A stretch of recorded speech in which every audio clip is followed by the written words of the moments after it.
nos llegaban vídeos de terroristas jugando al fútbol con la cabeza de los rehenes. Con 15 años destapaste una de las mayores mafias italianas. Si has querido abandonar la organización, porque no se puede abandonar la organización, te ponen unas botas en el pecho y te asesinan así. Uno de los decálogos de la mafia es no robar. Sí. A día de hoy, ¿cuál es la mafia más fuerte que opera en Italia? Tienes libertades, pero las que el decálogo manda. No te puedes salir de la raya, porque como te salgas de la raya, está prohibido irse de bares, de tabernas o cualquier tipo de distracción, porque la mafia está por encima, incluso de tu mujer, de tu familia y de tu futuro hijo.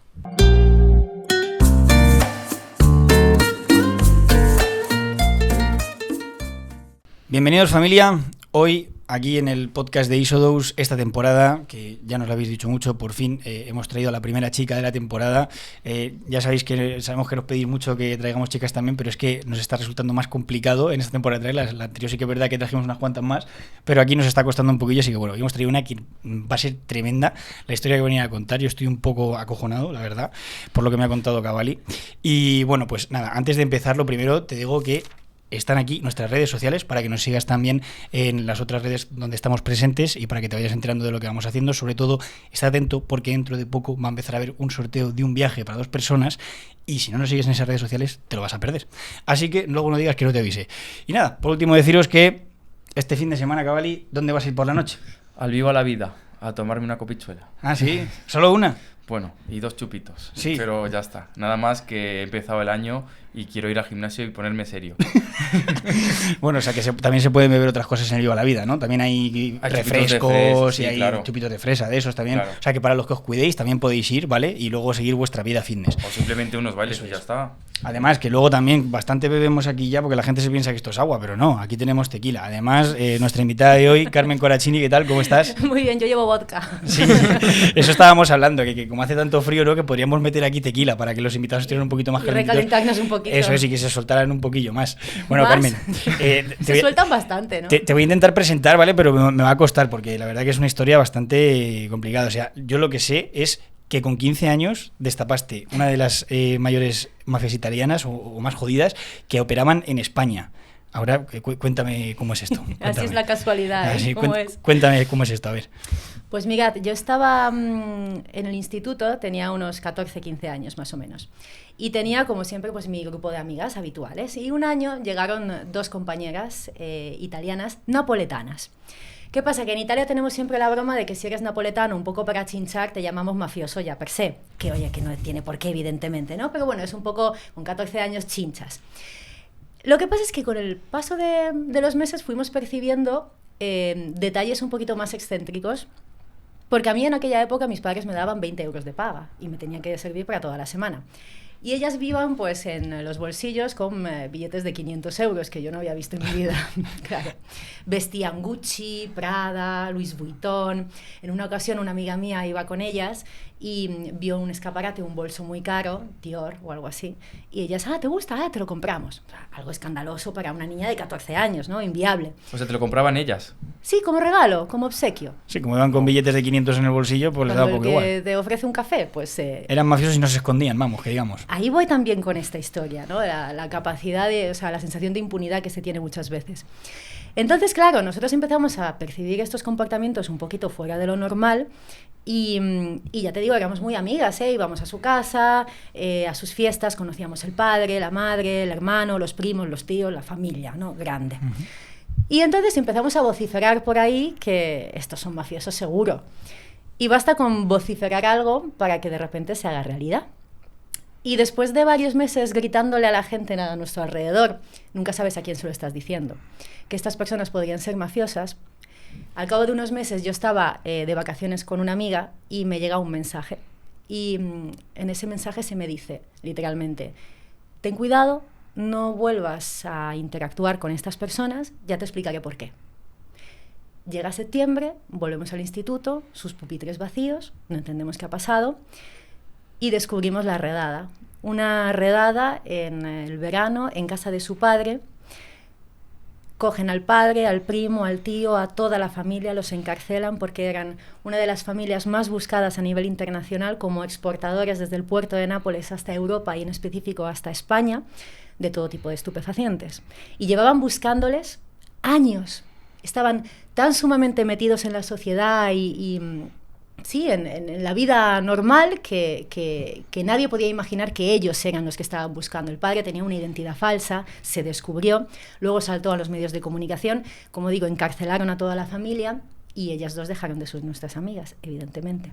Se volvieron a Nápoles, nos enviaron un correo, una despedida un poco cabreada, porque en parte, claro, la dualidad, ¿no? La doble sensación. Por un lado, el hecho de que, bueno, que son tus amigas y que han perdido a toda la familia, pero por otro lado es una familia de mafiosos, ¿no?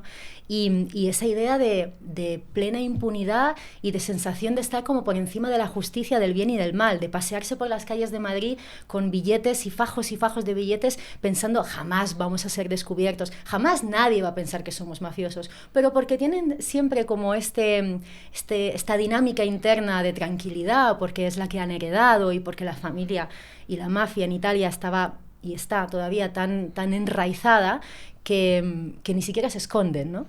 Y acabaron descubiertos. Los padres, el padre fue encarcelado, luego descubrimos que se escaparon de la cárcel, les volvieron a meter y ahí entiendo que siguen. Madre mía. Ahora te vamos a hacer muchas preguntas sobre toda esta historia y bueno, y muchas cosas más, ¿no? Pero lo primero también me gustaría que me contases un poquito pues en qué te has formado y en qué estás especializada también. A ver, yo soy periodista, estudié periodismo y comunicación audiovisual, siempre me gustó mucho el mundo del crimen, la criminología, sobre todo de la psicología y las relaciones internacionales. Entonces, me especialicé con un máster en criminología, victimología y delincuencia y con un máster en estudios avanzados en terrorismo, análisis y estrategias. Entonces ya me hice analista criminal, empecé a escribir en 20 minutos una columna sobre sucesos, pronto publico un libro mío y luego otro libro de coautora sobre el mundo de la criminología y me especialicé sobre todo en perfiles, en perfilación, en terrorismo y en análisis criminal de conductas y de todo lo que tenga que ver con la mente y el cerebro criminal, que me apasiona. Madre mía. Perfecta para este podcast. Perfecta, perfectísimo. Le va a encantar a nuestros suscriptores, que por cierto, suscríbete. Si no estás suscrito, suscríbete, ¿eh? Lo primero es que tu nombre, ¿de qué origen es? Es italiano, ¿no? Sí, soy de Roma. ¿De Roma? Nací en Roma, luego viví en Milán un tiempo, yo era muy pequeña, mis padres vivieron también en Sicilia y nos mudamos a España cuando yo tenía unos 13 años más o menos. Mi madre es española y mi padre italiano. Y entonces siempre estuve más o menos entre Italia y en España. Es verdad que en Italia iba a un cole español, en España fui a un cole italiano, para volverme un poco loca, y ya me quedé aquí. Pero sí, mis raíces son romanas y tenemos un escudo familiar, además que es tremendo, porque es un corazón, pone Corazzini, un corazón y una flecha rompiendo, o sea, modo tatuaje marinero chingo, pues, ese es el escudo de mi familia. Rollo old school total. Old school total. Te quería preguntar, todo lo que has estudiado, esa raíz de la historia que nos has contado de la mafia, ¿te viene desde pequeña o de dónde te viene realmente? El interés, ¿no? El Sí. interés, a fin de cuentas, cuando eres italiano, quitando los clichés habituales, es verdad que la mafia, has escuchado historias sobre mafia desde siempre, ¿no? Y esa estructura de poder que se creó y que hoy todavía en algunos puntos del país sigue estando muy latente, bueno, pues siempre nos ha llamado la atención a los italianos, ¿no? No hay italiano que no sepa algo de mafia o que no conozca a alguien que conozca a alguien, sin que se generalice, ¿no? No todos los italianos lo son, ni muchísimo menos. Pero este tipo de historias siempre han calado un poco también en los cuentos que te contaban, en historias, lo ves en el telediario, etc. Y siempre me llamó mucho la atención este mundo, y a vosotros también, por lo que veo. Sí, bastante. ¿La palabra mafia viene de Italia? Bueno, hay distintas versiones. Se dice que mafioso, que se dice un poco en el napoletano y también en siciliano, sobre todo en siciliano, significa honor, valentía, fuerza, en algunas ocasiones un poquito de venganza también. Entonces sí que nace de allí y de hecho, en principio la mafia solo es la mafia siciliana. Luego es verdad que hoy en día llamamos mafia a todo, ¿no? A toda organización criminal de esta índole. E incluso llamamos mafia rusa, mafia china, etcétera, etcétera. Pero mafia como tal es en realidad la Cosa Nostra. Luego es verdad que tenemos en Italia la 'ndrangheta y la camorra y luego otras pequeñas escisiones. Pero el origen en sí es un poco esa forma de decir a alguien valiente, emprendedor y honrado, ojo, honrado, pero según su código ético sí lo son. No tiene nada que ver la palabra con lo que luego es, ¿eh? Exacto. Vaya tela. Y exacto. una pregunta, allí en Italia, porque tú eres de Roma, yo no conozco muy bien dónde se sitúan las mayores mafias por allí, pero sí que se dice que Nápoles es como una parte más jodida, sobre todo los españoles, yo que he escuchado que viajan para allá, dicen que Nápoles, cuidado, que allá hay como mucho crimen y que está complicado. ¿Cuál es la zona más jodida de Italia así para las mafias? Bueno, depende de la época. Calabria lo fue durante mucho tiempo, Nápoles con la camorra, por supuesto, pero Sicilia, que es donde podría decirse que nace un poco la mafia, fue desde el principio el punto clave. De hecho, cuando los italianos emigraron en el siglo XIX a Estados Unidos y luego regresaron y se fundó por completo la Cosa Nostra, se hizo en Sicilia y luego las bifurcaciones en el resto, pero en general en el sur. Luego también hubo mafias en el norte de Italia, pero toda la zona sur, de Calabria, Sicilia y Nápoles son las más crudas. Luego es verdad que Nápoles tiene más fama, pero porque Nápoles es muy folclórico. Nápoles llama mucho la atención, van 5 en la moto, van sin casco, incluso la forma de ser napoletana dicen, ¿no?, que es muy vacilona, bueno, son personas que se buscan la vida, buscavidas, y entonces se cree que hay más criminalidad en Nápoles, pero no tiene por qué haberla más allí. Durante mucho tiempo Calabria fue un punto chungo. Fijaos que hay como pueblos, y todavía hay zonas así, donde las mujeres no pueden salir solas a la calle entre la 1 y las 5 de la tarde si no están acompañadas de hombres, y mucho menos en bikini o en ropa de baño. Os digo, en Calabria hace bastante calor en verano. Y esto es porque todavía están controladas algunas zonas muy pequeñas por grupos mafiosos que son muy tradicionales. Entonces la tradición implica que, bueno, pues que la mujer tiene que llevar a cabo cierto decoro y se ve indecoroso tanto la infidelidad como el ser un poco así fiestera o vestir de forma provocativa. Se habla de la mafia y, claro, en las películas se ven, pues lo que dices tú, todas las mafias, mafia siciliana, napolitana y tal. A día de hoy, ¿cuál es la mafia más fuerte que opera en Italia? La Cosa Nostra sufrió un buen batacazo en los años 80-90 y se desarticuló, pero todavía existe. La camorra sigue siendo, que es la napoletana, sigue siendo muy fuerte. La 'ndrangheta también, y de hecho en los últimos años la 'ndrangheta ha cogido mucha fuerza, exportando sobre todo a nivel europeo, pero la 'ndrangheta durante un tiempo fue más localizada. Y ahora sigue habiendo bastantes rivalidades, pero la camorra napoletana es fuertecita. Claro, hablamos de mafias italianas, o sea, ¿realmente solo operan en lo que viene siendo Italia o también, por ejemplo, Europa, América? Tienen lazos, claro. Nacen operando a nivel primero local, luego regional, luego nacional.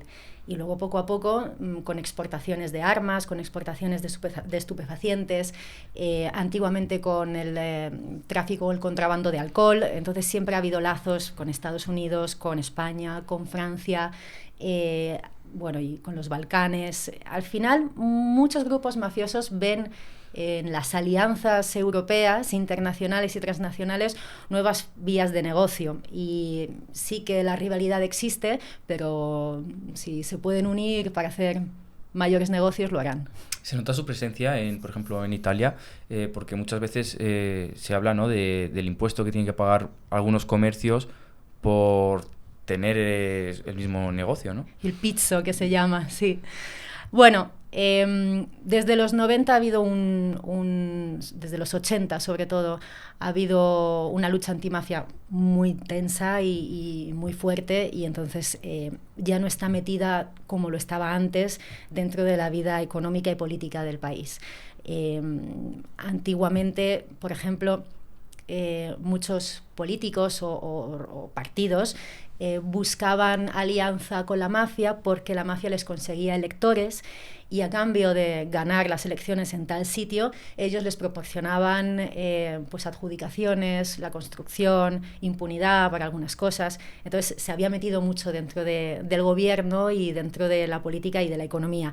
Pero desde los 80 que hubo un maxi proceso que se llama, con 2 jueces que fueron pioneros y tienen ellos también una historia muy chula, consiguieron desarticular mucho esto. Hoy en día, claro, siempre habrá grupos organizados, siguen existiendo, siguen operando, pero no se puede decir que estén metidos en política como lo estuvieron antes. Te tengo que preguntar, porque es que no me queda otra, ¿cuál es tu peli favorita de mafia? Porque pues bueno, a ver, El Padrino, por supuesto, pero porque Coppola es Coppola y la 1, la 2 y la 3 son estupendas. Pero hace poco salió una película que no está nada mal, que narra la vida de Buscetta. Buscetta fue un pentito, petitos son los arrepentidos. Fue un pentito que gracias a él, entre comillas, porque recordemos que es un gran mafioso, pero gracias a él se destapó una gran ramificación de la Cosa Nostra en los 80. Buscetta, según el Código de Honor mafioso, no estaba muy bien visto porque era un tipo un poco excéntrico, salía con otras mujeres pese a estar casado, bebía alcohol, se había ido a Brasil a vivir y eso no estaba muy bien contemplado dentro de la Cosa Nostra. Entonces le dieron un poco de lado y él traicionó a la familia y habló con los jueces Giovanni Falcone y otro, ¿no? Y gracias a esa conversación se descubrieron muchas cosas de la mafia y se llevó a cabo este gran proceso donde hubo 500 detenidos y más de 360 personas encarceladas. Fue un proceso brutal.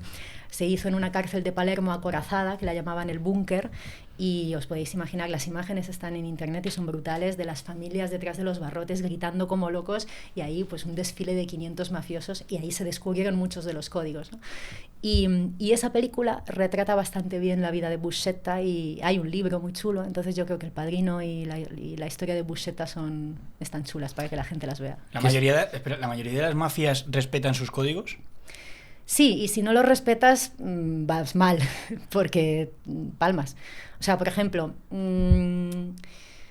si has sido adúltero, te cortan los testículos y te los ponen en la boca y te matan así.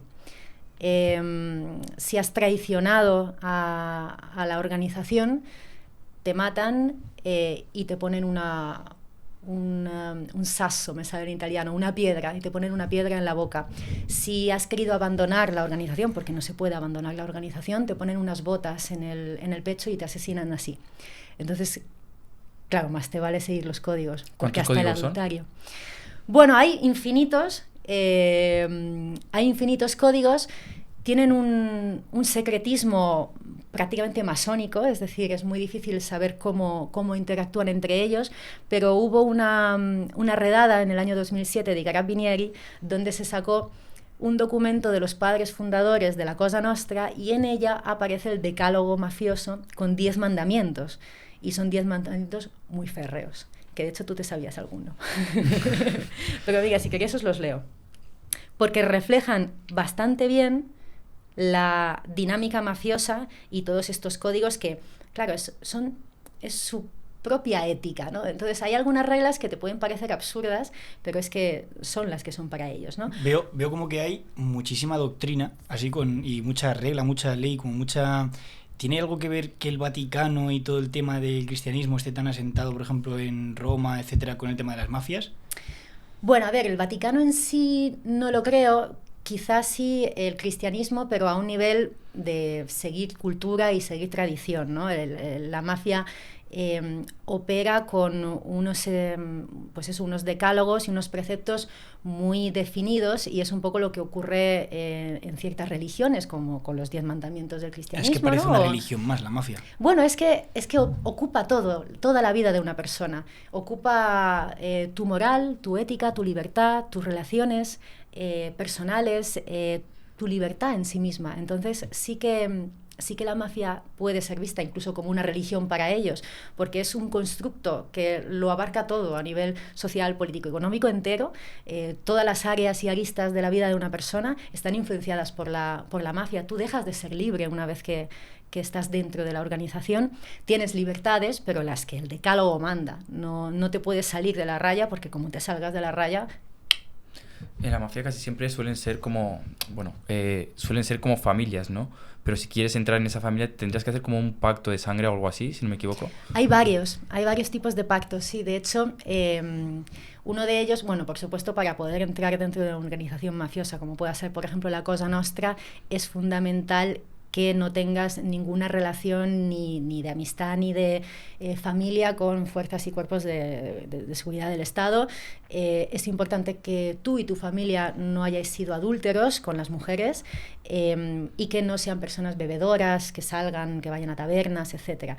Una vez que vean, digamos, que estás limpio, se observa tu comportamiento, y si ellos entienden que eres fiel de verdad a la organización, y te someten a varias pruebas de lealtad, pruebas de dignidad, para ver hasta qué punto estás sometido, ¿no?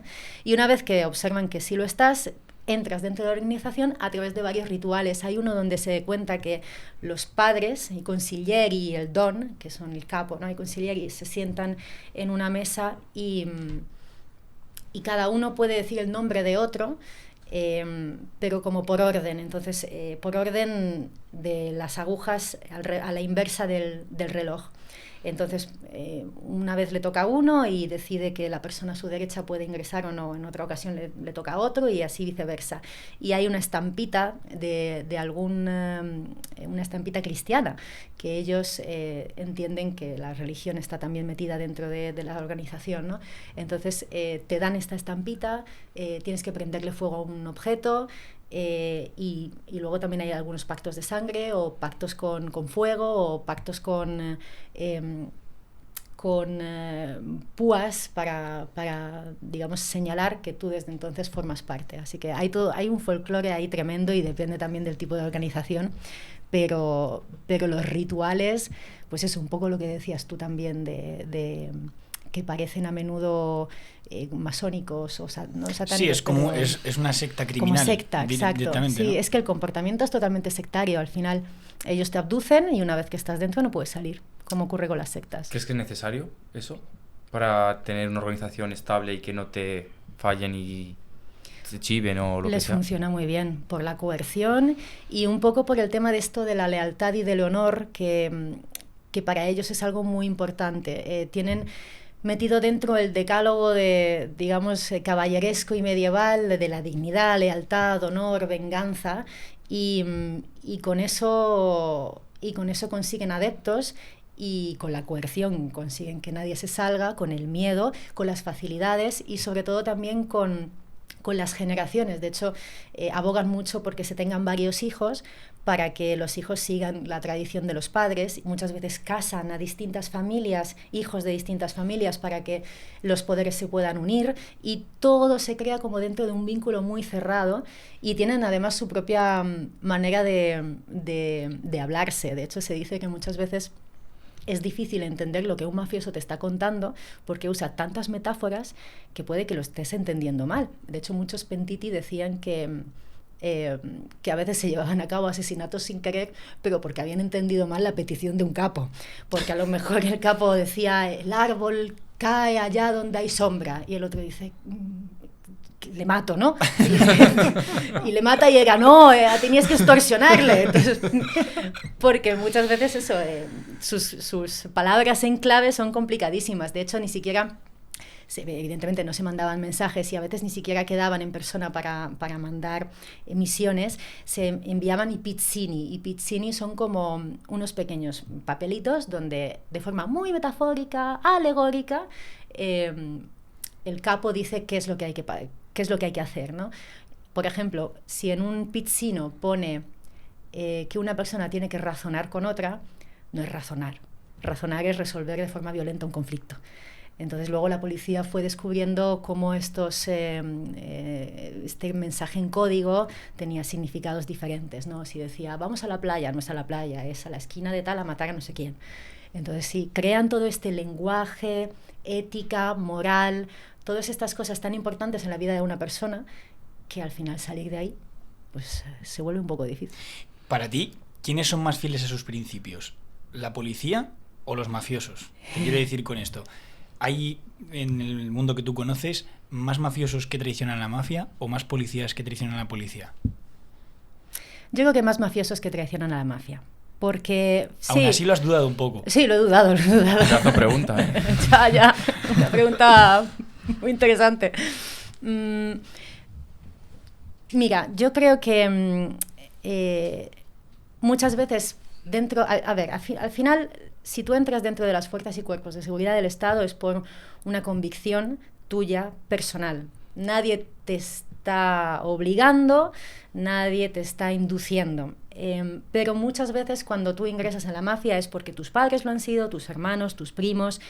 Es algo más adquirido, más quitando los grandes capos o las personas que quieran serlo, ¿no? Pero si tuviésemos que mirar en una balanza de cuántos mafiosos están dentro de la mafia porque nacieron con ese deseo y cuántos policías están en la policía porque nacieron con ese deseo, creo que hay más policías y por lo tanto creo que hay principios más sólidos dentro de la policía que provocan que sigan una ética más correcta y que yo creo que por eso a lo mejor algún mafioso puede...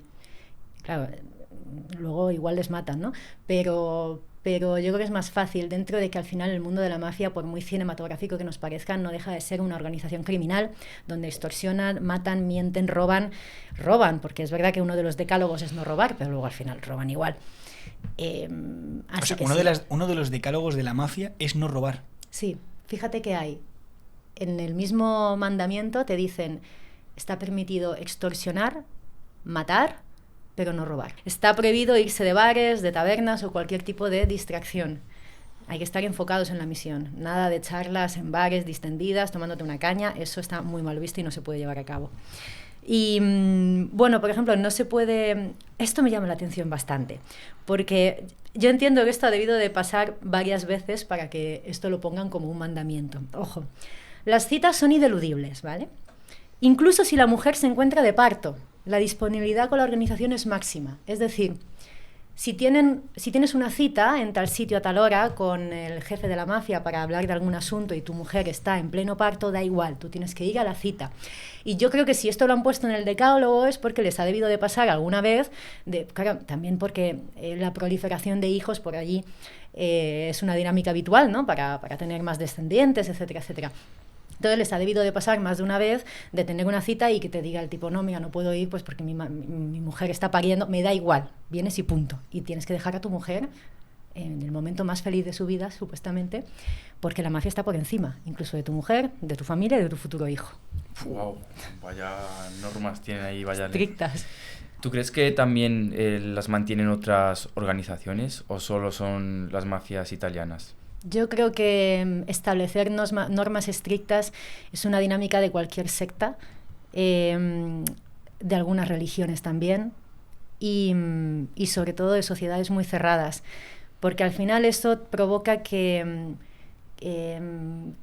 te sientas incluido, que necesites estar dentro, que tengas un orden, que no te escapes por ningún lado, y cierra mucho tu pertenencia a ese conglomerado, ya sea de origen mafioso criminal o ya sea pues estas sectas de la luz de no sé dónde o del descubrimiento de tal. Al final, de hecho, la mayor parte de sectas como tal tienen sus propios decálogos, incluso de vestimenta, indumentaria, de alimentación, incluso de música que tienen que escuchar.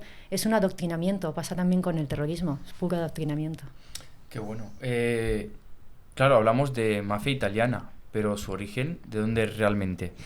Claro, es verdad, porque se piensa en la mafia como un origen italiano, pero dice y cuenta la leyenda que la mafia tiene un origen español. Y esto es porque en el siglo XV surgieron 3 caballeros españoles que se llamaban Osso, Madrosso y Carcañoso. Estos 3 caballeros eran castellanos, vivían en Toledo y formaban parte de la Hermandad Secreta de la Garduña.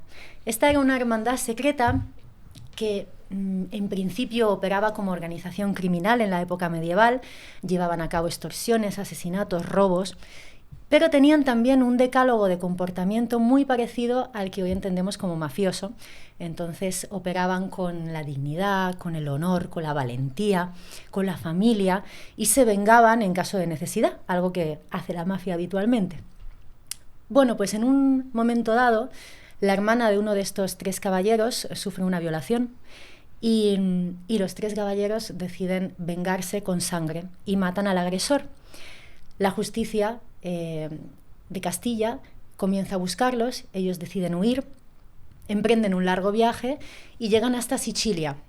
Allí en Sicilia, presuntamente, el barco sufre un naufragio y los 3 hermanos acaban en una pequeña islita que está justo al oeste de Sicilia, una muy pequeña, con cuevas y demás. Y allí se dice que viven 29 años, 11 meses y 29 días. Y durante ese tiempo descubren y analizan las dinámicas sociales de la sociedad italiana de la época y empiezan a instaurar su propio decálogo comportamental. Osso se queda en Sicilia y funda la Cosa Nostra, Madrosso viaja a Calabria y funda la 'Ndrangheta, y Carcañoso se va a Nápoli y funda la Camorra, es decir, la fundación de las 3 grandes ramas de la mafia italiana. Entonces se dice que ellos, caballeros españoles, trajeron un poco las dinámicas de la hermandad secreta de la Gorduña hasta Italia y así se fundó la mafia. ¿Pero esto es un cuento o es real que ha pasado? Esto forma parte de algunos textos antiguos y del folclore medieval. Luego también en el siglo XIX se habla mucho de esta historia, pero los historiadores te dirán, y los sociólogos también te dirán, que en realidad la Cosa Nostra nace en Sicilia en el siglo XIX, una vez que la inmigración italiana vuelve de Estados Unidos y adquieren un poco las dinámicas estadounidenses y forman entonces en el siglo XIX en Sicilia la Cosa Nostra. Pero esta leyenda sigue ahí, que puede que haya parte de verdad y puede que no. Tú defiendes más la leyenda española, por lo que... A mí me gustan las leyendas, me parecen más divertidas. Que 3 caballeros españoles hayan fundado la mafia italiana me parece más divertido. Sí, queda más película total, Claro, es claro. más bonito. Para ti, ¿quién es peor, las mafias españolas o las mafias italianas? La italiana. Pero porque la italiana se supo meter en la política y la mafia española, bueno... a ver, Cuidado. Españoles, la Cuidado mafia que... española realmente... española o que operen en España, ¿no? Porque en España operan la macromafia, están los de los Balcanes, está la mafia china, los rusos. O sea, España, sobre todo el sur de España, se ha convertido en un hervidero brutal de todo tipo de mafiosos que están operando últimamente con bastante fuerza e intensidad. Pero claro, España no tiene lo que tuvo Italia, ¿no? Con estas 3 ramas tan instauradas, tan especificadas y con sus ramificaciones. En España no ha ocurrido de esa forma tan férrea. O sea, realmente España no tiene, por decirlo así, personas españolas que operen en España como mafia, ¿no? O sea, son casi siempre extranjeros, ¿no? Son casi siempre extranjeros, sí, es verdad. O incluso españoles, ¿no? Pero en general no hay una mafia fundada en España que haya operado a gran escala como los rusos, los Balcanes o los italianos. Sí que, por supuesto, hay españoles que se unen y crean organizaciones criminales de índole mafioso. Es que muchas veces también pensamos que la mafia solo es la camorra, ¿no? La yakuza o etcétera, pero en realidad como mafia se puede entender cualquier prácticamente tipo de organización criminal que lleve a cabo unas dinámicas que conlleven lo que hoy entendemos como mafia, ¿no?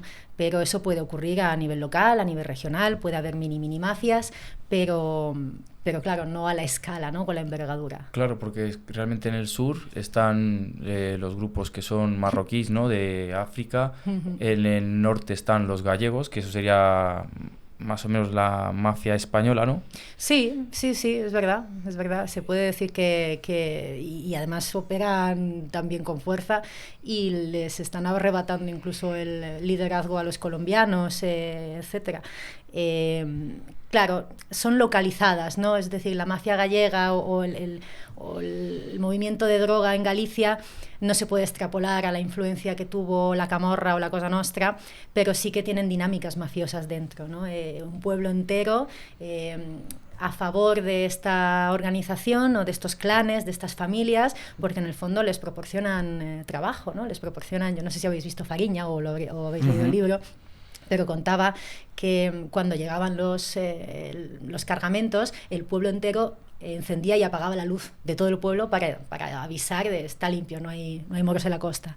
Entonces, claro, si tú ves que una localidad entera está fomentándolo, es porque esa localidad vive de ello, ¿no? Entonces sí, esa es una dinámica mafiosa y sí, esa es una estructura mafiosa en España, pero claro, no tiene esa envergadura italiana. Hemos hablado de tu historia, ¿no?, con la mafia, que 15 años descubriste este grupo criminal, pero también tengo en cuenta que también tuviste un amigo que era descuartizador, ¿no? A ti te ha pasado de todo. Hijo mío. Has tenido mala suerte. O buena, depende. O buena, es claro. una historia luego que puedes contar en los podcasts, por ejemplo. Si no, ¿Cómo es esto que llegaste a hacerte amigo de un descuartizador? pues es que, mira, esto se lo conté a mi madre y me dijo, ¿te lo has inventado? Pues es que no. O sea, fue real, además tengo animadversión por la mentira. Esto ocurrió en un bar. Yo estaba con unos amigos tomando algo, llovía a mares y estábamos dentro resguardados. En aquella época fumaba, entonces salí a pedir un mechero y había 4 o 5 personas fuera y tuve el destino, digo, a ver, ¿quién de los 4 va a ti? Entonces le pido mechero justo a esa persona y empezamos a entablar una conversación. Era una persona de cierta edad, aparentaba más de los que tenía seguramente, pero calculo por encima de los 70 años, pero se mostró de una forma muy gentil, un trato muy amable. Me pareció como una especie de abuelito entrañable y eso también te induce, ¿no?, a ver cómo el monstruo se esconde detrás de una fachada. Y empezamos a hablar de botánica y de Dios. Entonces, claro, a mí me parecen conversaciones muy curiosas para tenerlas en un miércoles tonto así y con un desconocido. Entonces salí varias veces de la taberna, del bar, y hablaba todo el rato con él. Y ya os digo, me hablaba de botánica, de cómo cuidaba sus plantitas en su finca. Y me parecía un señor, pues aparentemente dócil. Hasta que luego el jefe del bar se me acercó y me dijo, oye, he visto que has estado fuera hablando varias veces con esta persona. No te lo recomiendo, porque tiene un pasado un poco oscuro. Y claro, y yo, ¿qué pasado? Interesadísima. No me lo quiso contar hasta ya el final, cuando estaban echando el cierre y el tipo se marchó y me dijo, mira, esta persona acaba de salir de la cárcel hace muy poco, viene aquí porque soy el único amigo de la infancia del instituto que recuerda, pero es que es un descuartizador, es un asesino, mató brutalmente a una persona y la descuartizó y pasó más de 15 años en la cárcel. Entonces ahora sí, te puede hablar de botánica, pero no deja de ser un criminal despiadado. Y yo me quedé en shock porque, pues por esa diferencia entre lo que llevas dentro y lo que muestras fuera. Al final lo hemos visto mucho en televisión cuando los vecinos de un asesino dicen, oh, sí, era un tío encantador, me ayudaba a llevar la compra, era fantástico. Y luego por detrás, en cambio, a lo mejor habita una bestia dentro, ¿no? Y claro, y esa historia me dejó sorprendida y a partir de entonces pensé en dedicarme un poco más en la dinámica de la psicología criminal para entender hasta qué punto y cómo puede ser que una persona tenga esa dualidad tan marcada, es decir, un tío aparentemente gentil y simpático, un abuelo entrañable con quien yo pensaba, qué majo, pues a partir de ahora voy a venir más a este bar para hablar con este señor, porque seguro que no tiene amigos y no tiene familia. Entonces, claro, la diferencia entre esa fachada entrañable y el descuartizador que lleva dentro. Porque mató. Pero el caso, ¿tú te enteraste realmente de por qué mató a esa persona y por qué la descuartizó? Por un tema de dinero. Porque le debía dinero, no se lo quería devolver, en un acto de rabia lo mató, no sabía qué hacer con el cadáver y lo descuartizó. Porque es verdad que ya no se descuartiza como antes. Antes se descuartizaba sobre todo por rituales satánicos o por la firma del asesino o por temas de ese índole. Hoy en día se hace sobre todo porque como las técnicas de investigación han aumentado tanto y han mejorado tanto que una de las formas más eficaces para deshacerte de un cuerpo es haciéndolo a trocitos. Porque si lo quemas es un follón, la humarada se ve. Si lo entierras, ¿dónde? Te pueden ver los vecinos, pero es verdad que, de hecho, Daniel Sancho lo hizo así también por eso, ¿no? Para deshacerse más fácilmente del cuerpo, porque además si tiras cada parte en un sitio distinto es más difícil después unir y atar cabos. Esta persona, cuando le conociste y bueno, después de salir de la cárcel, ¿tú crees que se arrepentía de lo que hizo? Pues mira, es que el tipo del bar me dijo que no. Yo eso no se lo pude preguntar, pero el tipo del bar sí. Y me dijo que es que no se arrepentía, de hecho que lo volvería a hacer. Wow. Claro. ¿Qué es lo más curioso que te llamó de esa persona? ¿Qué es lo más impactante? Sobre todo esa dicotomía entre la elegancia en el trato, porque parecía un poco muy caballero, ¿no? Muy gentil, esa amabilidad y esa sensibilidad que mostraba al hablarme de las plantas, ese amor por la naturaleza, por los animales, esas conversaciones filosóficas sobre Dios, la existencia del bien y del mal. Todo eso me pareció incluso cautivador porque se mostraba como, bueno, pues como un ser intelectual, filosófico, y a mí eso siempre me ha llamado la atención. Y después darte cuenta de que detrás de ello puede haber el ser más despiadado y desalmado que te puedas encontrar, que es alguien capaz de descuartizar, que ya no es solo matar, es tener la frialdad para poder, que se tarda tiempo, o sea, es ya como el sumum de lo diabólico. A partir de ahí has vuelto a hablar con Descuartizadores. Con descuartizadores. Vivo en un barrio muy chungo. Asesinos. No. Porque... Me mudé. Vaya ya puntería. no vivo ahí. No, pero prefiero a lo mejor a la hora de hablar con la gente, ¿estás más alerta? O sea, te quiero decir, como te llevaste tal palo en esa situación, ¿no? De decir, hostia, es que esta persona, fíjate, me caía súper bien y de repente, mira, ahora, por ejemplo, cuando hablas con la gente, ¿qué sientes? ¿Te ves más alerta? ¿Desconfías más? Bueno, lo que sí hago mucho es intento analizar. Siempre he sido muy curiosa sobre los detalles de las personas, de la conducta, de los gestos y siempre me he fijado mucho, ¿no? La psicología me ha interesado siempre. Entonces, y fíjate que yo siempre he tenido cierta intuición para ver las intenciones de las personas o para decir, esto me da mala espina, buena espina, me da buena energía, sin entrar en lo místico. Pero siempre me había tenido esa facilidad. Pero claro, ahí te das cuenta de que no tiene por qué. Entonces sí que es verdad que desde entonces desconfío más, tiendo a analizar mucho a las personas, pero sobre todo hasta que no me demuestren algo, esa persona no es ni buena ni mala. O sea, yo necesito, para poder juzgar, ver con mis propios ojos o percibir o entender que algo malo tiene. Y en este caso fue evidente, pero porque el tipo del bar me dijo, es que es amigo mío, ha pasado todo esto y más igual, ¿no? Pero en general todos somos un poco desconfiados, pero ahora como tenemos cada vez más técnicas para detectar mentiras o demás, quizás sí que esté un poquito más alerta. Pero vamos, que no estoy viendo ahora dos asesinos delante de mí. Aunque vaya, nunca se sabe, ¿eh? Igual detrás de esas caras tan majas hay... Cuidado. Nunca sabes. No te preocupes, que por aquí ya ha pasado Juanma, Ciencias del Comportamiento, y ya nos analizó él. Tranquila, que está bien. Tenemos el tic azul. Sí, ya nos analizó suficiente. ¿Cuánto tiempo trataste con el descuartizador?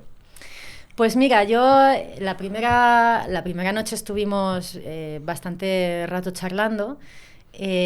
Luego me lo volví a encontrar en más ocasiones y seguí teniendo conversaciones con él hasta que debió de mudarse. Se marchó, dejé de verle, ya desapareció. No sé si es que se mudó o murió o vete a saber. Pero ya estaba como muy interesada sobre todo en entender, bueno, sí, lo que me decía, por qué me lo decía, qué intenciones podía tener detrás. Tampoco desconfié, porque estábamos en lugares públicos con mucha gente, no va a sacar un cuchillo y de repente a matar, porque cada criminal tiene su modus operandi, sus motivaciones. El hecho de que tú mates a una persona no significa que vayas a matar a todos los demás, porque cada crimen tiene su propia motivación, ¿no? Pero yo a nivel ya psicológico y de análisis y de estudio, sí que me hubiera gustado haber hablado más con él, más allá del morbo que pueda suscitar al público, ¿no? En el caso de haber escrito algo sobre ello.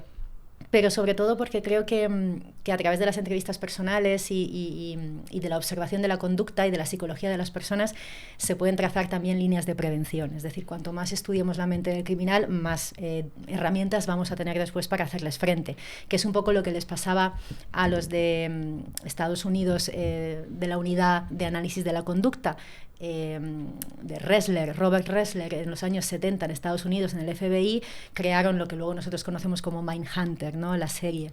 Y ese este grupo de analistas conductuales lo que hacían era entrevistar a los peores asesinos de todo el Estado y de todo el país en realidad, y les entrevistaban, le hacían preguntas, se interesaban por su vida, por sus pensamientos, por sus ideales, por sus anhelos, pero no por un tema de morbo, sino por un tema analítico, ¿no? Un tema de investigación.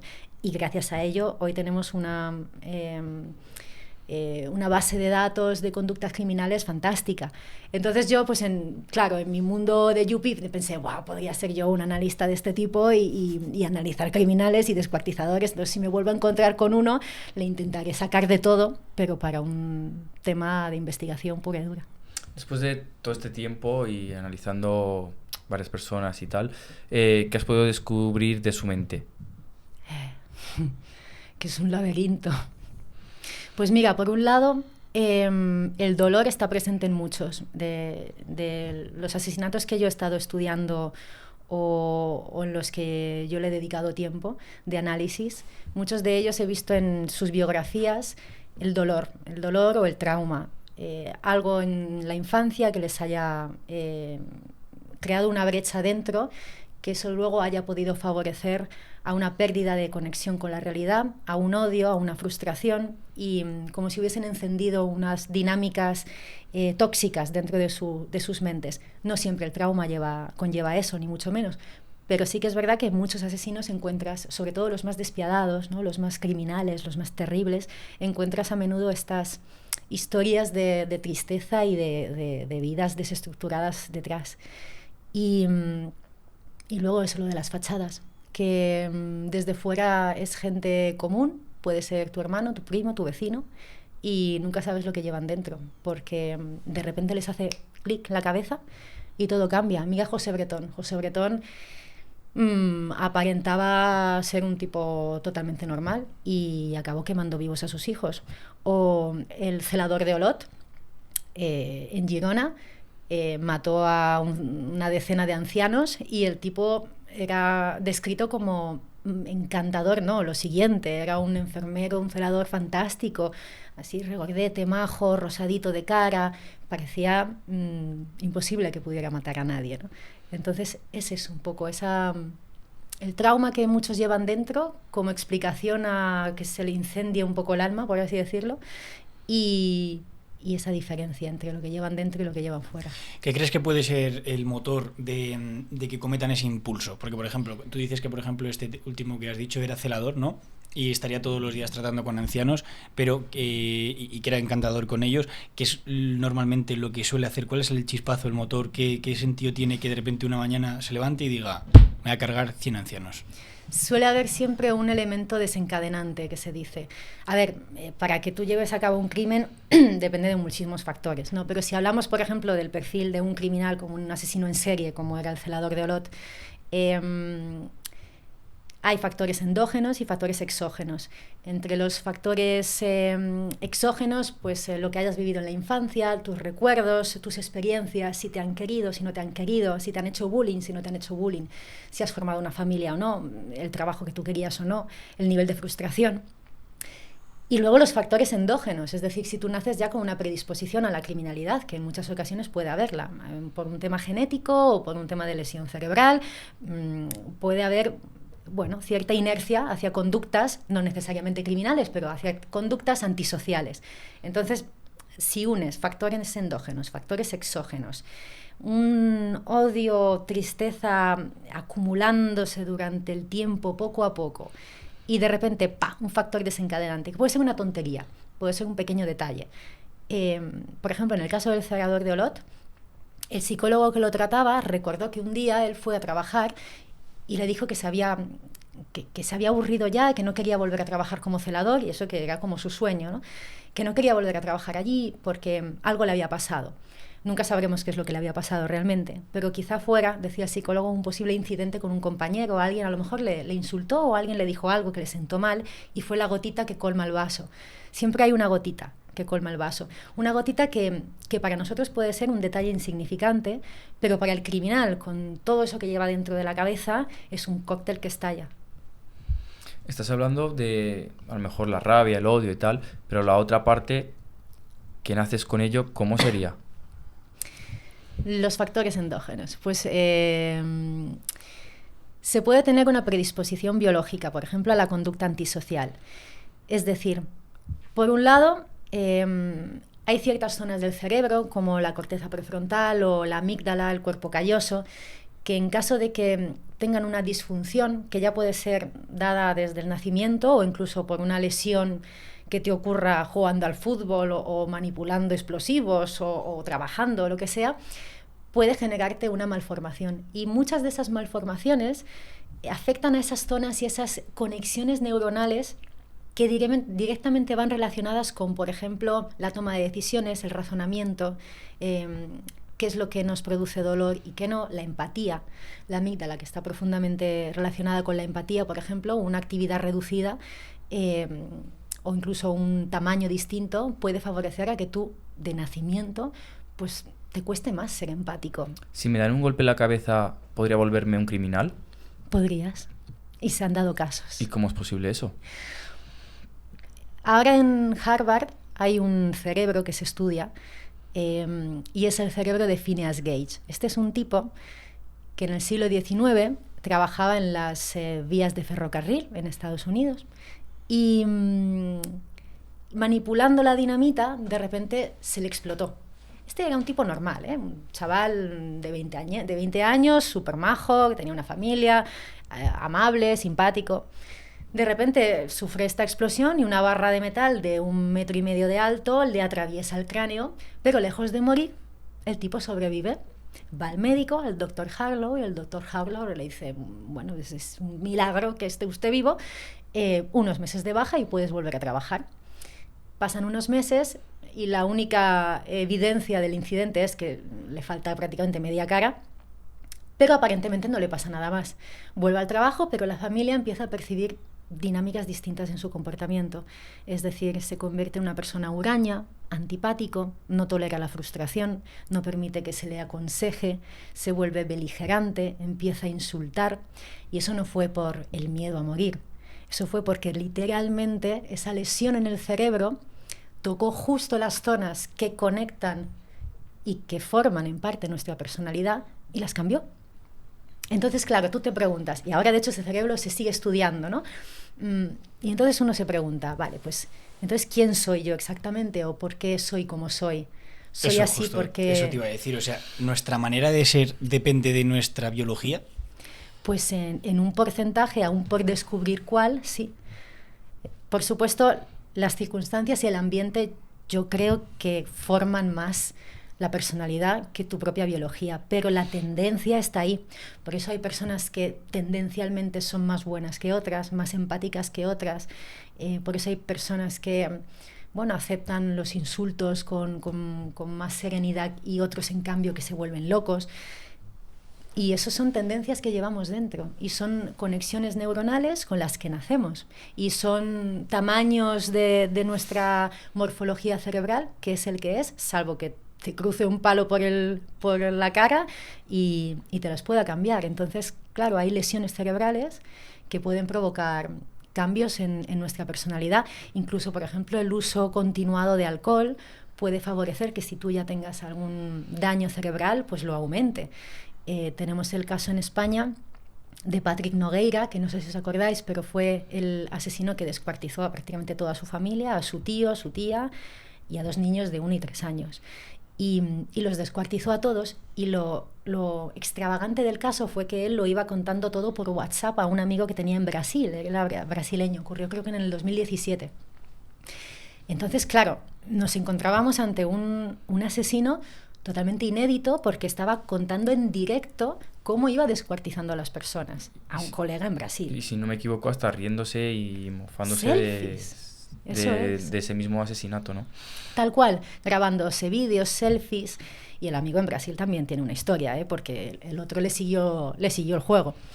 Entonces, cuando se produjo el juicio, la abogada de Patrick Nogueira mostró, y era la primera vez en la historia que se hacía en España, como prueba de descargo, una neuroimagen, para intentar explicarle al jurado que Patrick no tenía un cerebro normal, que Patrick tenía un cerebro sumamente dañado por una lesión suya ya prácticamente de nacimiento y que había sido incluso modificada, empeorada por un reiterado consumo de alcohol a lo largo de su vida. El chaval, tenía 20 años, 19 cuando lo hizo. O 18. El chaval llevaba tomando alcohol desde los 10 años. Había sufrido bullying, acoso, etcétera, etcétera. Una vida un poco tal. Y se emborrachaba desde muy pequeño. Esto favoreció que su cerebro, y dijeron los peritos, fuese como un queso gruyère. Lo que pasa es que después faltó un punto más de explicación científica y no se tuvo en cuenta el cerebro queso gruyère, y le acabaron dando, creo que fueron 3 prisiones permanentes revisables. O sea que, aunque su cerebro estuviese, por así decirlo, medio programado para el mal, eso jamás va a servir como prueba que exculpe, ni como justificación. Sí como explicación, porque hay una diferencia abismal entre justificar una cosa y explicarla. Se puede explicar su conducta a lo mejor a través de su cerebro, pero claro, merece la cárcel. Entonces, la explicación o que no haya explicación, ¿qué te cambia? Yo creo que dentro del juicio, mira, yo creo que cambia sobre todo para comprender el grado de culpabilidad. Vamos a tener en cuenta que es culpable 100%, ¿no? Es culpable. Ahora, pero un paso más allá de esa culpabilidad es entender dentro de su cabeza por qué ha llegado hasta eso, ¿no? ¿Por qué lo ha hecho? ¿Lo ha hecho plenamente consciente o lo ha hecho porque su cerebro le está, digamos, induciendo a hacerlo? ¿Hasta qué punto es al 100% consciente de las consecuencias de sus actos? Él era un psicópata y, de hecho, muchos psicópatas se entiende que tienen imposibilidad, más allá de sentir empatía, tienen imposibilidad para comprender las consecuencias a largo plazo de los actos que llevan a cabo, porque no tienen esa posibilidad mental, literalmente, ¿no? Entonces, determinar si un cerebro está programado, entre comillas, o no, yo creo que nos sirve sobre todo a nivel de investigación, no tanto a nivel, evidentemente esta persona tiene que ir a la cárcel, ¿no? Pero es que también hay distintas cárceles. No digo que vayas al centro psiquiátrico penitenciario, porque además hay 2 o 3 en España, están saturados, pero a lo mejor un régimen penitenciario diferente al de una persona normal, porque las mismas reglas para una persona normal que para una persona psicópata no es justo, ¿no? Ni es justo ni es útil, porque en el fondo no se va a reinsertar, porque el psicópata no se reinserta, al menos el psicópata puro. Luego hay psicópatas integrados, que son los que viven en la sociedad. Muchos presidentes de gobierno dicen que son psicópatas integrados, o CEOs de grandes empresas. ¿Pero qué diferencia hay entre el psicópata puro y el psicópata integrado? El psicópata integrado tiene, digamos, unos niveles de psicopatía un poco más atenuados, ¿no? Un poquito más débiles. Es capaz de vivir en sociedad sin llevar a cabo crímenes, no necesita llevar a cabo un comportamiento delictivo, pero su personalidad tiene rasgos característicos al de un psicópata en sí mismo, que son, por ejemplo, eso, la falta de empatía, la instrumentalización del otro, cierta frialdad emocional, narcisismo, egoísmo, etcétera, ¿no? Y muchas veces estos rasgos de la personalidad son los que consiguen hacerte llegar a grandes puestos de trabajo, ¿no? En principio. No digo solamente el hecho de dar codazos, sino el enfoque, ¿no? Mi meta es esta, me da igual todo lo demás y hasta aquí voy a llegar.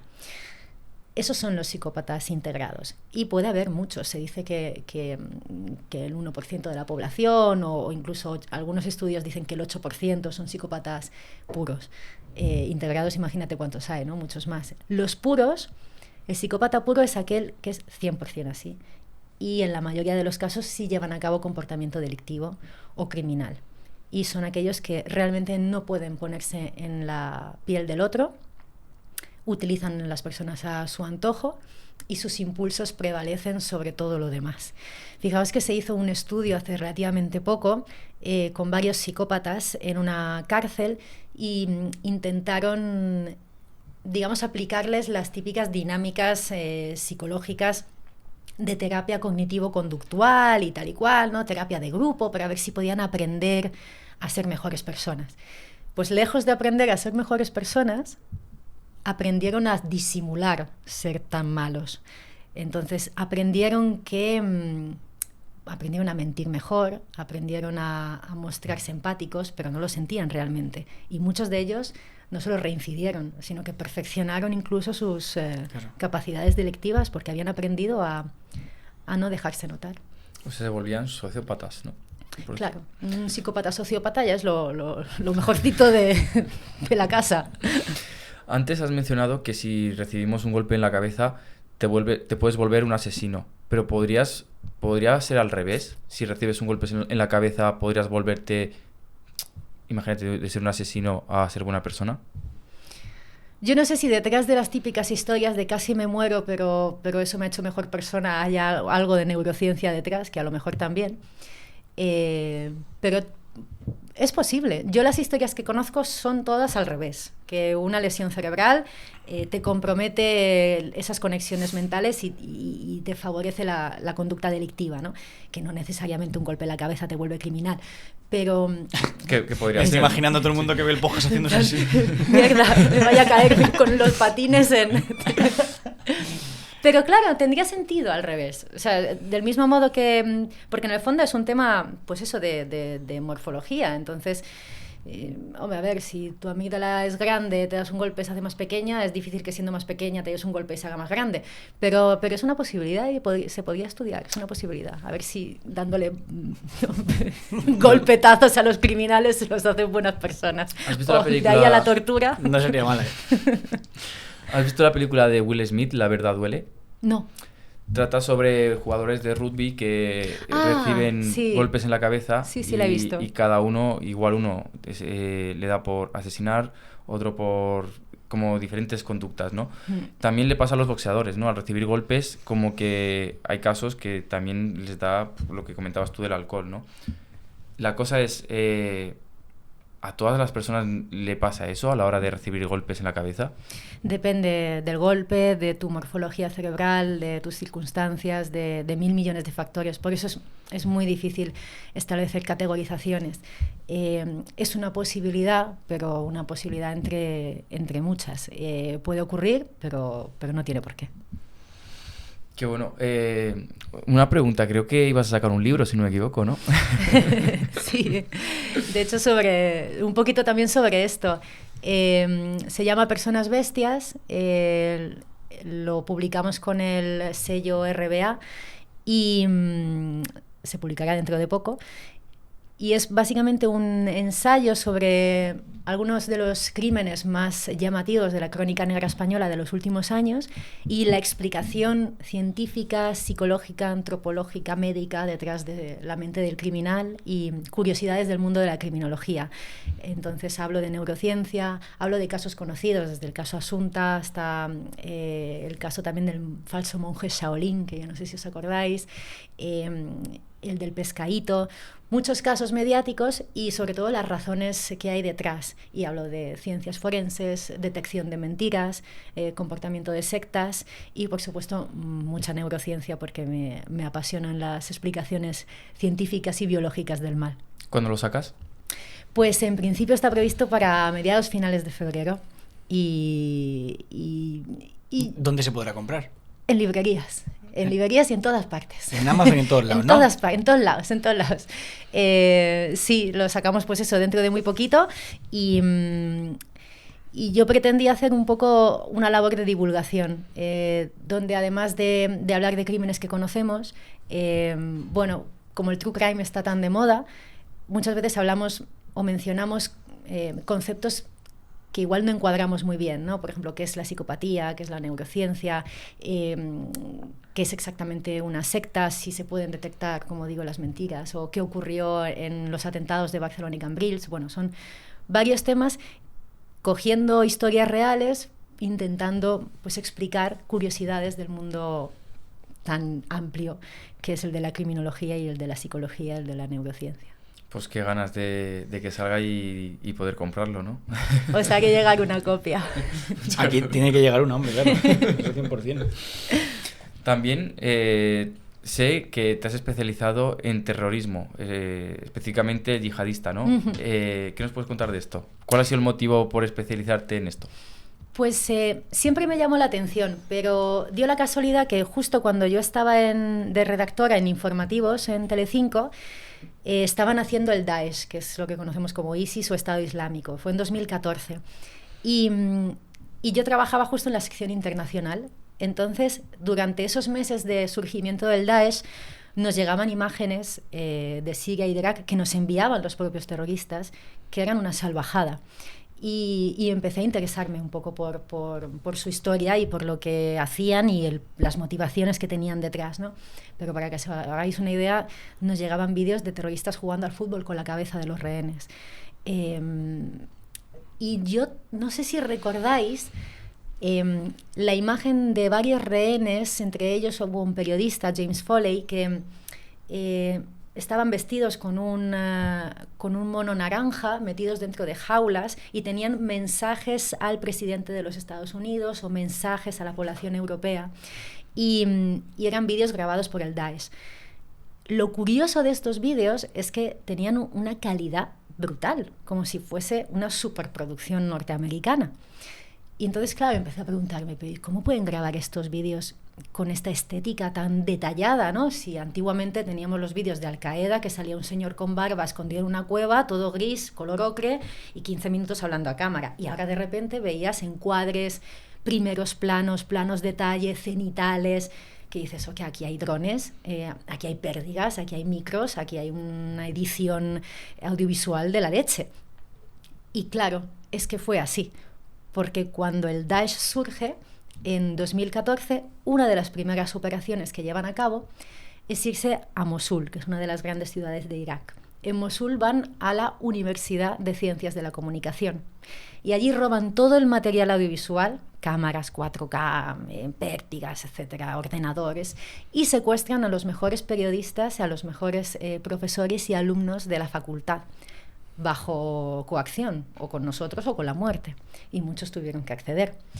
Y entonces se hicieron con un arsenal audiovisual brutal, y claro, los vídeos que editaban de propaganda yihadista tenían la calidad que podrían tener los anuncios de perfumes en Occidente, porque tenían el material necesario para ello y porque tenían profesionales dedicados al medio capaces de editar los vídeos. Y de hecho, esas imágenes que tenemos de los rehenes vestidos como si fuera su Guantánamo dentro de las cárceles, esas imágenes se grababan en gran cantidad. Es decir, el rehén se tenía que aprender de memoria el guión y repetirlo varias veces porque había varias tomas. Toma frontal, toma de aquí, no, la luz me ha fallado, vuelve a empezar, y nunca sabía el tipo cuándo iba a ser la última toma, porque la última era la muerte.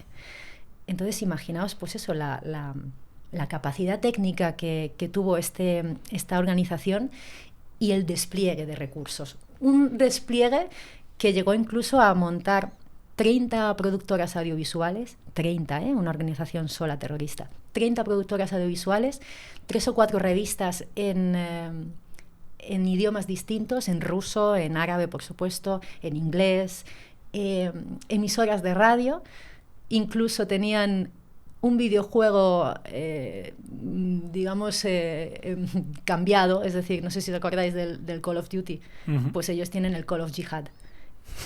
¿Cómo que el Call of Jihad?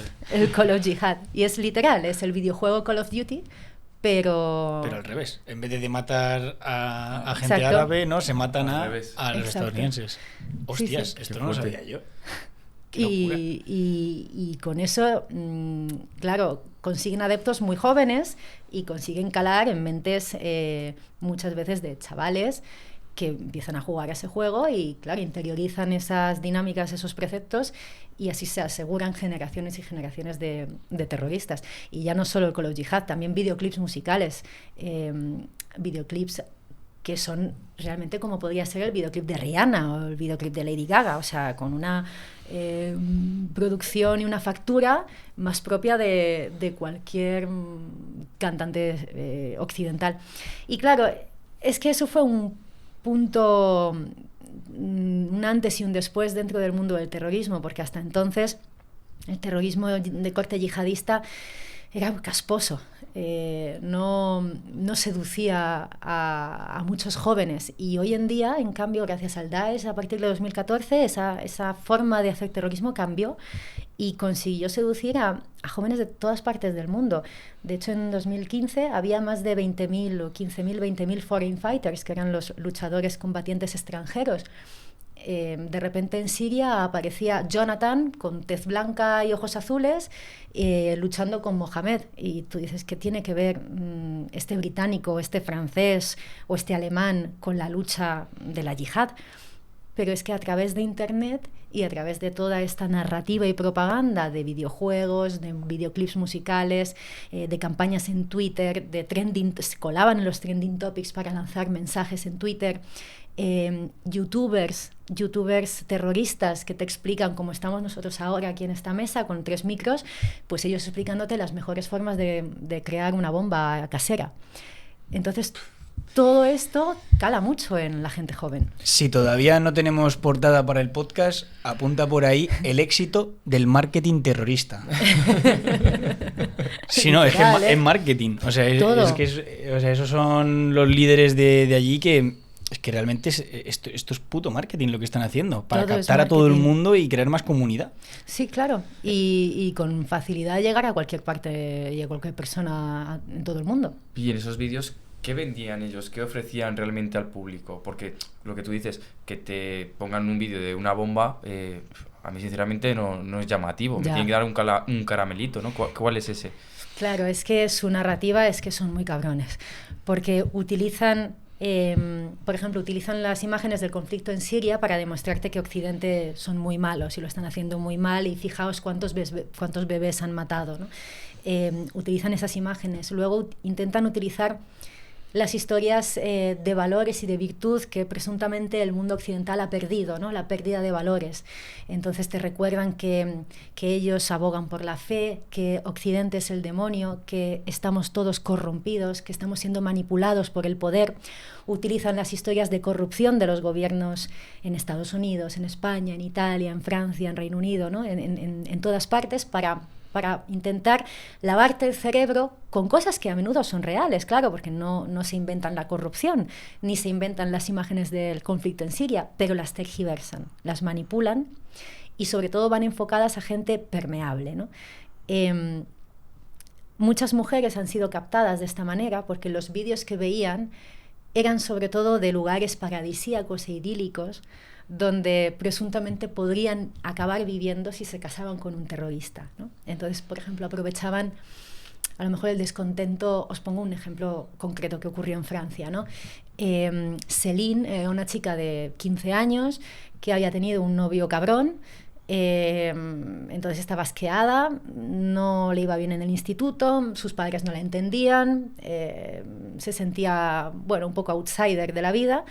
Y de repente por internet conoce a este hombre fantástico, tez morena, guapísimo, que le promete el oro, que le dice que la va a hacer una reina, que él nunca sería infiel porque su religión no lo permite, cuando tienen muchas mujeres, ¿no?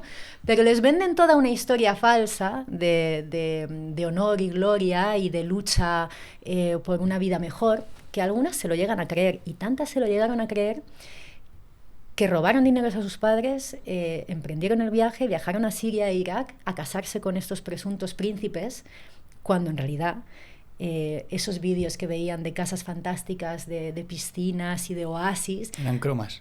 Eran cromas. Claro, era falso. En realidad es un desierto árido de casas llenas de ratas, donde acaban siendo esclavizadas y violadas constantemente y utilizadas como enfermeras, como cocineras y como esclavas, básicamente. Pero claro, las han captado porque además ellas ven estos tutoriales de YouTube de otras falsas mujeres que están allí, que les cuentan lo bien que están y les dicen, ay, pues si venís aquí os vamos a enseñar trucos de maquillaje y os vamos a enseñar a hacer deporte de tal tipo y vas a poder tomar estos zumos de colores. Entonces, claro, los vídeos son apetecibles, ¿no? Cualquier persona dice, joder, yo también quiero irme a vivir allí, mira qué fantasía, qué maravilla, voy a tener un colegio estupendo para mis hijos, voy a tener un palacete blanco espectacular con jacuzzi en el salón. Y se lo creen, y es todo mentira. Y una vez que son captadas allí es muy difícil recuperarlas. Alucino con el pensamiento que se lleva de estos líderes al tema sobre todo de la captación. O sea, cuánto tiempo invierten en entender cómo funcionan las personas, sobre todo para captarlas, engañarlas y meterlas en esa secta y en esa comunidad.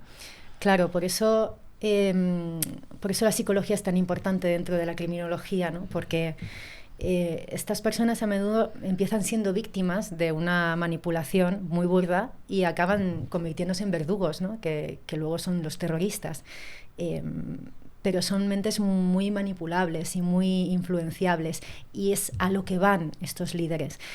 Es verdad que antes Al-Qaeda estaba muy centralizada, había una cúpula, una pirámide jerárquica. Hoy el Daesh opera de forma descentralizada, pero sí que hay algunos factores influyentes, ¿no? Figuras influyentes, como por ejemplo en los atentados de Barcelona y de Cambrils lo fue el imán de Ripoll. El imán ejerció, digamos, de elemento catalizador entre los jóvenes terroristas, que tenían todos entre 17 y 20 y pico años, pero eran chavales que hasta ese momento no estaban radicalizados. Pero gracias a él empezaron a consumir este tipo de contenido, a darse cuenta de que, ostras, es verdad, vivimos en un mundo corrupto, en un mundo sin ley, en un mundo sin ética. Igual la lucha yihadista es correcta. Además, los terroristas son muy listos en ese sentido, en el sentido de manipular, porque utilizan también, puntos de la historia que son reales, ¿no? Ellos recuerdan siempre el acuerdo Sykes-Picot que se hizo a raíz de la Guerra Mundial, cuando se repartieron las tierras franceses y británicos, quitando, deshonrando un poco la promesa que se le había hecho al mundo musulmán para que tuvieran su propio trozo de tierra. Entonces, claro, hubo unos hechos históricos que pueden ser deleznables, pero nunca son una justificación para el terrorismo. Pero es que el terrorismo de toda índole siempre va a buscar una justificación histórica a su existencia, que en función de por dónde la veas, algunos podrán incluso llegar a verla como lícita. Sí, a entenderlo. Tal cual. Claro, dicen, hombre, pues claro, te han robado, te han mentido. O sea, los occidentales te han robado, te han mentido. Son capitalistas, ya no hay valores, no siguen ni siquiera una religión de verdad, pues son escoria, ¿no? Son el diablo. Nosotros somos los buenos y tenemos que volver a crear una umma, una comunidad musulmana, y seguir los preceptos de nuestro Dios, ¿no? de nuestra religión. Y muchos caen prendados y lo seguimos viendo, porque hoy en día son los lobos solitarios los que, claro, para la organización terrorista, en realidad les sale gratis, porque ellos ya no tienen que instruir al terrorista, ya no tienen que crear las bombas, basta enchufarles un tutorial de YouTube y que se lo monten solos. Por eso cogen camiones y atropellan, por eso cogen armas blancas e intentan matar a cuchillo, porque son chavales que no tienen ni idea. No tienen ni idea de matar, no tienen ni idea de crear una bomba de verdad. ¿Cuántas veces, de hecho, se han encontrado falsas bombas que luego no llegaron ni siquiera a explotar? Los mismos de Barcelona y Cambrils tenían chalecos bomba que eran falsos, porque es que eran chavales de 20 años que ni siquiera tenían idea de hacerlo. Sí, que no son personas organizadas ni expertos, sino que son simplemente fanáticos o, lo que tú dices, personas muy permeables, como has dicho, ¿no? Que al final se dejan llevar. De hecho, los atentados de Barcelona y de Cambrils fueron un error. Fueron totalmente fruto de un error. Porque ellos tenían planeado algo mucho más grande y tenían pensado algo en la Sagrada Familia, en el Camp Nou, habían estado observando lugares emblemáticos y tenían intención de hacer explotar grandes artefactos. Pero es que la noche antes del atentado, manipulando los químicos que luego utilizaron, se les explotaron. Y entonces tuvieron que improvisar los atentados. Ya era demasiado tarde para volver a reestructurarse y entre ellos pensaron, ¿qué hacemos? Pues alquilo una furgoneta y me voy a las Ramblas. Y eso hicieron. Y luego lo intentaron repetir en Cambrils. Hostia, no sabía yo eso. Qué locura. Viendo todas las historias, ¿qué podemos aprender y cómo podríamos prevenir que, por ejemplo, caer en una red criminal o en estos grupos terroristas? Es difícil. El entorno social es fundamental.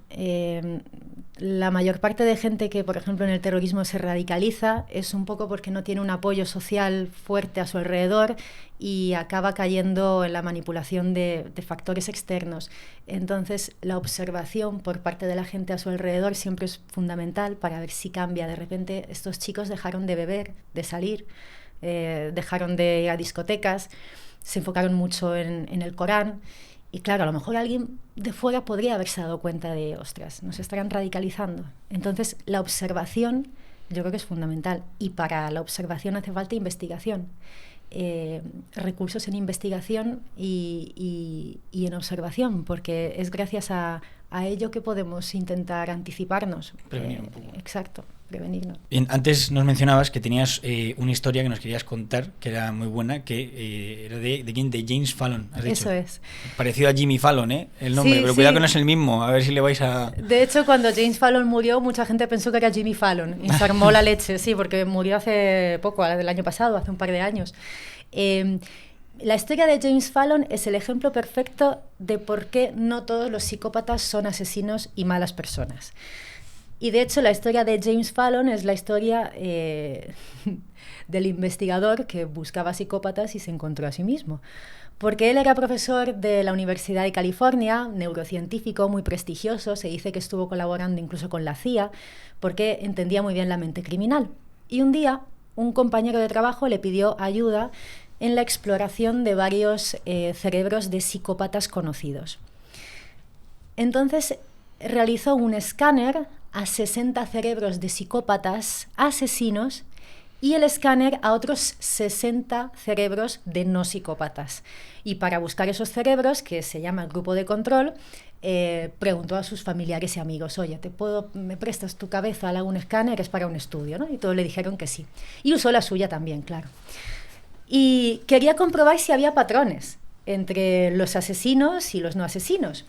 Y cuando realizó el estudio se dio cuenta de que todos los cerebros de los psicópatas asesinos tenían las mismas malformaciones y deformaciones a nivel cerebral en algunas zonas, como la amígdala, la corteza prefrontal, etcétera, etcétera. Ese es el cerebro. Control arriba y el de Jimmy. Eso es. Y dentro del grupo de control se dio cuenta de que había un cerebro idéntico al de los psicópatas. Y pensó, ostras, o sea, hay un psicópata entre mis amigos y mi familia. Y era él, el propio psicópata. Y entonces él intenta explicar, hace varias TED Talks, y intentaba explicar el porqué, ¿no? Y decía, vale, es que lo que hablábamos de psicópatas puros y de psicópatas integrados, aunque tú tengas una predisposición incluso cerebral muy evidente, es decir, un cerebro idéntico al de los psicópatas, eso no significa que tú te vayas a convertir en un auténtico criminal. Claro, él desarrolló, digamos, sus manías, pulsiones o extravagancias dentro del mundo de la criminología a nivel preventivo y a nivel divulgativo en la universidad. Pero sí que es verdad que admitía que, bueno, que a lo mejor no era el tipo más empático, que era un tipo un poco frío, que es verdad que usaba un poco a las personas, pero no se dedicó a matar. Y de hecho su historia se explica siempre para que la gente entienda que el hecho de que tú nazcas con eso, con esas malformaciones o con esa predisposición, no significa que te tengas que convertir en mala persona. Todo depende quizá un poquito de tu alma. Qué buena Qué bonito. historia, ¿eh? Qué bonito el final. ¿Has visto? Yo pensaba que iba a decir, quizá depende de tu entorno, pero no ha dicho, de tu alma. Ha quedado Es que bonito. está ahí el alma, no se sabe ni qué es, pero hay algo ahí. ¿Qué crees que es el alma? Buah, amiga, no tengo ni idea porque he cambiado de idea sobre esto muchas veces. ¿Sabéis, no? Lo de los 21 gramos que se supone que pesa... El cerebro, ¿no? El alma. El alma. Sí. Cuando alguien muere, se dice que el alma irse deja esos 21 gramos de vacío. Pero hay algo ahí. No todo es ciencia, no todo es biología, no todo es conexión neuronal, no todo es experiencia. Quizá haya un alguito más, pero no lo sé. Allí nos iríamos a preguntarnos si existe Dios o si la naturaleza nos moldea o quiénes somos o qué hemos venido a hacer. Sería un buen debate para nuestros directos, ¿no? En un futuro. No sé Sí, si... yo pienso sobre todo, a ver, se me ha venido a la cabeza Borja, y nos viene muchas veces a la cabeza, pero un buen debate con Borja también molaría. Borja, y se me ocurre el hombre este con gafitas que sale en muchos podcasts que no me acuerdo cómo se llama, macho, ¿no? Que habla sobre justo esto, del alma de Dios. No se me ocurre ahora mismo. Le llevó Nude, justo no te suena, ¿no? No sé quién dices ahora mismo. ¿Qué creéis que es el alma vosotros? ¿Existe? Yo creo que ni me lo he planteado. Yo el alma creo que somos nosotros. O sea, tú mismo como persona. Una vez mueres, muerto el alma, muerto espíritu, muerto todo. Yo creo que Mira, de las teorías así que más me han podido llamar la atención un poco ha sido el tema de la reencarnación o la memoria genética o cosas de estas. Pero, por ejemplo, mira, antes hay una pregunta que no te he hecho, se me queda en el tintero y aprovecho para hacértela. Por ejemplo, antes decías que si tú nacías con de una forma, ¿no? Por ejemplo, el tema de la amígdala, si era más pequeña, más tal, pues tenías más probabilidades de ser un asesino, o sea que tu biología ya decide un poco que puedes ser o que no. ¿Esto viene normalmente heredado? Muchas veces es por herencia. De hecho, existe el gen del guerrero, que además, o por lo menos se activa generalmente más en hombres, por un tema de cómo heredamos, porque se sitúa en el cromosoma X, entonces el hecho de ser mujer implica que hay más cromosoma X que pueden paliar la malformación del otro cromosoma X, pero al ser hombre, que es XY, no hay otro cromosoma X que lo pueda paliar, ¿no? Pero bueno, aparte de la explicación genética de por qué hay un gen que tú heredas, si eres hombre lo heredas de la madre, y al heredarlo de la madre, tú naces ya con él dentro. Para que se active este gen, se necesita, por un lado, que tú hayas vivido algún trauma de pequeño o hayas sido expuesto a la violencia de forma continuada, y después de eso un pequeño elemento desencadenante. Y eso hace que el gen se encienda y se active, se llama gen MAO-A, pero llamado gen del guerrero. Y si ese gen se enciende y se activa, implica que tú desarrollarás una conducta antisocial probablemente, y más hacia la beligerancia y hacia incluso la criminalidad. De hecho, esto explica por qué hay zonas del mundo donde la criminalidad está más metida en la sociedad y es más habitual por un tema genético, porque las generaciones van heredando y se van retroalimentando entre ellos. Ocurre, por ejemplo, según algunos estudios, entre ellos los de James Fallon, hay estudios que indican que en zonas de Oriente Medio, donde hay una guerra continuada desde hace muchas décadas, como puede ser, por ejemplo, Siria o como lo fue Irak o Afganistán en su momento, son sociedades muy cerradas porque no hay turismo y no hay mucha inmigración. Entonces son localidades cerradas donde entre ellos van mezclando sus genes, y la herencia provoca que este gen se quede activo en esa zona, ¿no? Porque están expuestos a la violencia, porque muchos sufren traumas. Por supuesto, esto son teorías, ¿no? No significa que a zonas específicas del mundo estén condenadas a la criminalidad para siempre. Pero la existencia del gen del guerrero es una realidad. Bueno, eso es lo que te iba a decir, que al final si tú lo heredas y lo sigues transmitiendo a las siguientes generaciones, está ahí. Claro, que se queda, que al final tú ya sabes que si tú tienes ciertas patologías a lo mejor de psicópata o tal y que igual, pues que ya cuentas con que tus hijos las van a tener. Sí, si tú has tenido una vida perra, que se dice, y has llevado a cabo conductas antisociales heavies, por los motivos que sea, bueno, pues tus hijos, hay una probabilidad más alta de que puedan heredar esas conductas frente a una persona que ha tenido unos padres tranquilos y serenos, ¿no? Eso es obvio. Pero aunque tengas el gen, lo que vosotros decís, que tenéis el gen, ¿no? Y igual lo tiene la madre y el padre, ¿no? Que los dos son, pues, más mala vida, lo que tú dices. Y cuando nace el niño, le tienes en un ambiente de bondad y tal. ¿Seguiría existiendo ese gen o cambiaría? El gen está ahí, pero no se activa. Entonces está, digamos, latente, pero dormido. ¿Se puede anular? El hecho de que esté dormido implica que está anulado. Lo malo es si se activa, pero que tú lo tengas dentro no conlleva ninguna diferencia, ¿no? en tu forma de ser, incluso en tu conducta o personalidad. Si tú naces en un entorno familiar sereno y llevas a cabo una vida tranquila, normal, dentro de los sobresaltos habituales, ¿no? Pero si ese gen no encuentra la razón de activarse, es como si no existiera. Solo se sabe que está y solo reacciona si has sufrido un gran trauma y si has estado expuesto a la violencia y si hay un elemento desencadenante. Para este podcast, tío, me ha faltado una pizarra electrónica con imágenes, macho, del cerebro, de la genética, tío, o sea, literal, ¿eh? O sea, yo te recomiendo a todo el mundo que busque las imágenes del cerebro de James Fallon y del grupo de control, porque van a ver la diferencia abismal que hay entre el cerebro psicópata y el cerebro, entre comillas, normal. O sea, no hay nada que ver. Bueno, es un tema bastante interesante, tío. A mí me está flipando. Si no fuera porque se calientan las cámaras, estaríamos otras 3 horas más echándote preguntas. Carmen, te vamos a hacer la pregunta que le hacemos aquí a todos los invitados, ¿vale? Que es si has asesinado a alguien. No. Debería matarte si te lo cuento. Claro, eso siempre lo que contestan. ¿Cuál es tu Exodus? What's your Exodus? Que es Exodus es el momento de tu vida que marcó un antes y un después. A nivel personal, ¿verdad? Bueno, puede ser personal, profesional. O sea, la gente al final siempre tienen un momento ahí que se les viene a la cabeza que dicen, hostia, esto me marcó la vida. O sea, en plan, a partir de ahí hubo un antes y un después. Pues mira, yo creo que si fuese madre diría el nacimiento de mi hijo, pero como no soy madre, creo que la muerte. Y me explico. Creo que el fallecimiento de una persona cercana de forma prematura nos marca mucho. Y a mí me ocurrió con 27 años y creo que además fue en confinamiento, no fue por el COVID, fue por un cáncer. Pero claro, pensé, aparte del shock es, joder, y esto, a ver, me vais a perdonar la cursilería, pero qué efímero es todo y qué rápido se puede ir una vida entera, ¿no?